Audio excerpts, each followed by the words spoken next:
From Wish TV and the All Indiana Podcast Network, this is the News 8 Daily 8 Podcast with Wish TV's Kylie Conway. A Wish TV News 8 update. Hi, I'm Kylie Conway, and this is your News 8 Daily 8 for Monday, June 12th.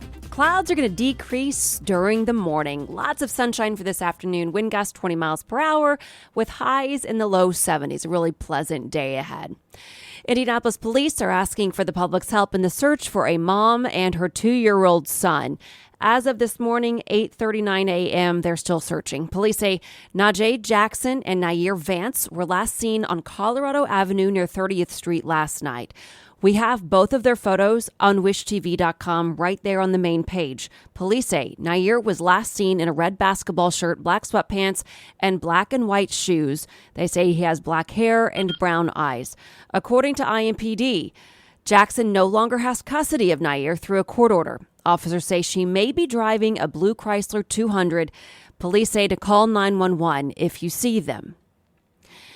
And a new shooting caps off a weekend of violence across Indianapolis. Police say the victim is in critical condition. This one happened just after 9 last night at the Knoll Ridge Townhomes and Apartments near 10th and Cumberland. Police haven't said the age, name, or sex of the victim. There's also no information on a possible suspect or what may have led up to the shooting. And 2 people are in custody after a double shooting and a standoff in Indianapolis. According to IMPD, officers responded to the shooting at the intersection of South State Avenue and Palmer Street just after 8 last night.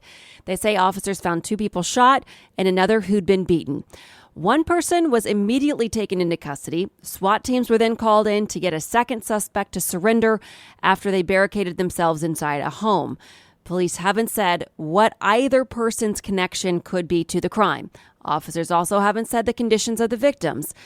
Anyone with information is asked to contact IMPD. And these shootings are just the latest in a violent weekend in Indianapolis. Police say at least 24 people are wounded. News 8's Danielle Zolkowski has reaction from some of those who were close to the gunfire and the community leaders hoping to make it stop. Community advocate Reverend Charles Harrison has long spoken out about gun violence in the city. He says the amount of youth with access to guns is a problem in Indianapolis. What used to be arguments and disputes that people had, the worst that we used to do was fight.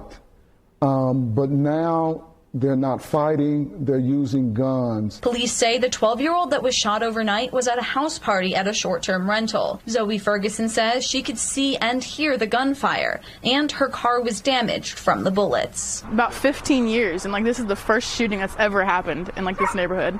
And so this is something that never happens over here. It's ridiculous. It's ridiculous.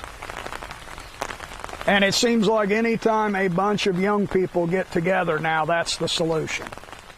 Somebody gets shot. In a Saturday statement, IMPD Assistant Chief Chris Bailey said in part, "We need parents, adults in our community to do better. The lives of our children and their futures are at stake." Parents have to be more involved with who our kids are hanging with, whether or not our children may possess guns.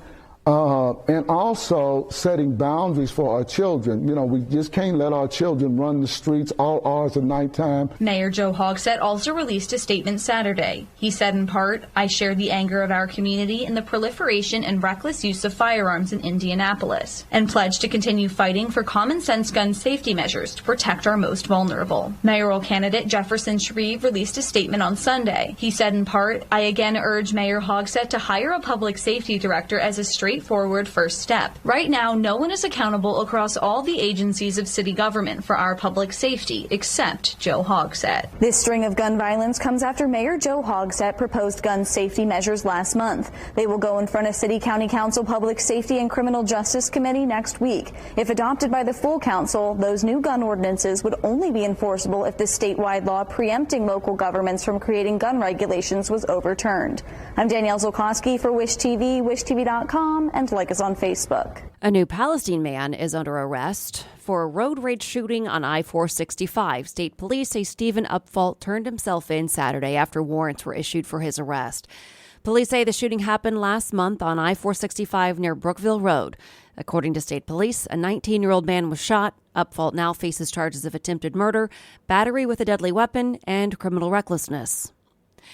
Today, former President Donald Trump is expected to travel to Miami ahead of tomorrow's court appearance. As we've reported, Trump is set to be arraigned on a 37-count federal indictment. The indictment alleges that Trump mishandled classified documents after leaving office. He spent the weekend making campaign stops in Georgia and North Carolina. During his stops, Trump called out the Biden administration for what he claims is an abuse of power. The baseless indictment of me by the Biden administration's weaponized Department of Injustice will go down as among the most horrific abuses of power in the history of our country. This vicious persecution is a travesty of justice. Trump's personal aide, Walt Nauta, is also facing 6 counts, including charges related to obstruction and concealment. 2 new polls suggest Americans are concerned about the federal charges Trump faces. According to ABC News Ipsos poll, 61% say the charges over Trump's handling of classified documents are serious or somewhat serious. 28% say the charges are not serious. A second poll by CBS News and YouGov finds 69% of Americans feel it would be a security risk if Trump possessed documents regarding U.S. nuclear systems or military plans. And Trump and his former running mate differ on several key topics heading into the election. In case you missed it, Mike Pence distanced himself from some of Trump's policies as Pence announced his candidacy last week. Now, Joe Biden's policy is insolvency, but you deserve to know, my fellow Republicans, that Donald Trump's position on entitlement reform is the same. Both of them refuse to even talk about the issue and take it to the American people. As your president, I promise you, I will tell the American people the truth about our debt crisis, and we will offer common sense and compassionate reforms to save these programs for seniors today and give young Americans a better deal tomorrow. We will be following the presidential race closely as it develops in the coming months on All Indiana Politics every Sunday morning at 9:30 exclusively on Wish TV. Police say an 18-year-old woman is dead and 6 other people are wounded after a shooting at a birthday party in California. It happened early yesterday morning in Antioch, east of San Francisco. Police say the gunfire broke out after uninvited guests showed up and the suspects got away before officers got there. Also in California, Sacramento has renamed a popular skate park. It now honors Tyree Nichols, bears his name. Nichols is the man killed in a beating by police in Tennessee in January.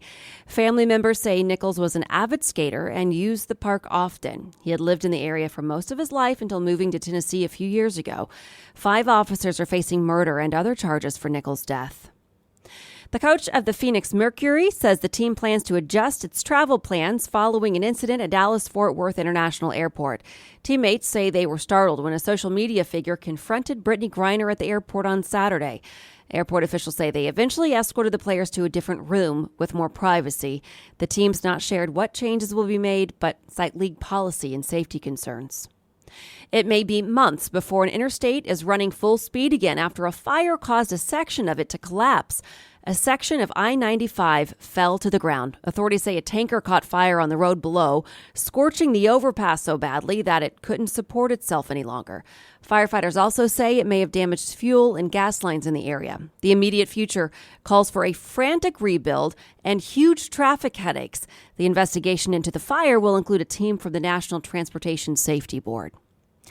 And today, here more locally, I-69 ramp closures begin in Grant County. NDOT says it will shut down both northbound ramps at State Road 26, plus the southbound ramps at State Road 22. Crews are set to work on the ramps for about a month.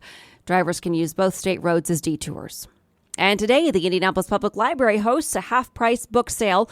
The sale wraps up tomorrow. This book sale is just one of several held throughout the year, with all proceeds going to support the Indianapolis Public Library Foundation. The Indy Library Store is run by the foundation. It hosts 6 book sales a year. It funds programming for all 25 branches. The funding also extends to support initiatives like the Summer Reading Program and providing free books to local educators for their classrooms. Some deals include adult hardcovers are priced at $3, while adult paperbacks are $1. For younger readers, hardcover children's books are $1 and board books are 25 cents. Tomorrow is $8 bag day. For more information about the upcoming book sale schedule, we've got all of that at wishtv.com. And today is also the start of InnoPower Minority Business Week. Wish TV is proud to be a partner in the conference. The goal is to identify ways to spur economic development and generational wealth in Black communities. High Alpha on Mass Ave is hosting a kickoff event this morning at 9. Senator Todd Young is a featured speaker. Other events this week are planned at Martin University and online, including a virtual conference streaming later this week on wishtv.com. Also today, the Denver Nuggets will look to win the team's first NBA championship in franchise history. Denver takes on Miami in Game 5 of the NBA Finals, up 3-1. Tonight's game is back in Denver. The two teams split the first 2 games. Denver took the last 2 in Miami. Tonight's game tips off at 8:30. Novak Djokovic now holds a piece of tennis history. The Serbian tennis star won yesterday's French Open in straight sets. It's his 3rd career French Open title. The win is also Djokovic's 23rd career Grand Slam championship, which is now the most all-time on the men's side. His victory broke a tie with Rafael Nadal. The winners are in for this year's Tony Awards. Actress Ariana DeBose hosted a very different kind of ceremony because of the writers' strike.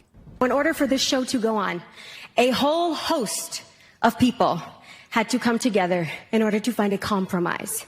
And we are all here. So to every single person who had a hand in finding that compromise, I say a full-throated thank you! Kimberly Akimbo took the top spot for Best Musical. Leopold Stott earned the Best Play Award. Parade won the Best Revival of a Musical, and Top Dog Underdog earned the Best Revival of a Play. And to business headlines, there are more women on U.S. payrolls than ever before. 3 years after female workers saw the lowest participation rate in a decade, the labor force participation rate for women aged 25 to 54 reached a historic high of 77%. Part of the reason, experts say, is remote and hybrid work helped solve childcare issues. The nation's hiring market might not be as hot as it was a year ago, but jobs involving AI and ChatGPT are on fire. According to jobs platform Adzuna, there were just 3 job postings on the site in May of 2022 that used the term generative AI. By May of this year, there were nearly 1,500 jobs citing that term.